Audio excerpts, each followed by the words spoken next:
بسم اللہ الرحمن الرحیم۔ یہ آذربائیجان کے ایک قدیم شہر کی ویڈیو ہے۔ یہ شہر کبھی آذربائیجان کی سرکردگی میں ہوا کرتا تھا۔ 20 سال قبل آرمینیا کے حملے کے بعد یہ آذربائیجان سے چھن گیا تھا اور یہاں پر آرمینیا کا قبضہ رہا ہے۔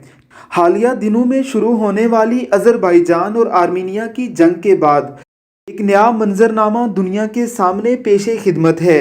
وہ آرمینیا جو کبھی یہ سمجھا کرتا تھا کہ ہم چند دن میں ہی آذربائیجان کو مٹا ڈالیں گے، اپنے شفاق دوستوں ایران، فرانس اور رشیا کے ساتھ مل کر آذربائیجان پر چڑھ دولنے والا آرمینیا یہ نہیں جانتا تھا کہ ابھی چیدہ ہی صحیح لیکن مسلمان ملک موجود ہیں۔ ترکی اور پاکستان نے آذربائیجان کو سپورٹ کیا تو آذربائیجان نے علاقوں پر علاقے فتح کرنا شروع کیے۔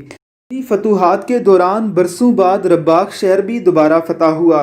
آذربائیجان کی فوج یہاں پر اپنا جھنڈا گاڑنے کے بعد بڑی ہی پرسوز آواز میں اذان دے رہی ہے۔ سماعت فرمائیے یہ اذان۔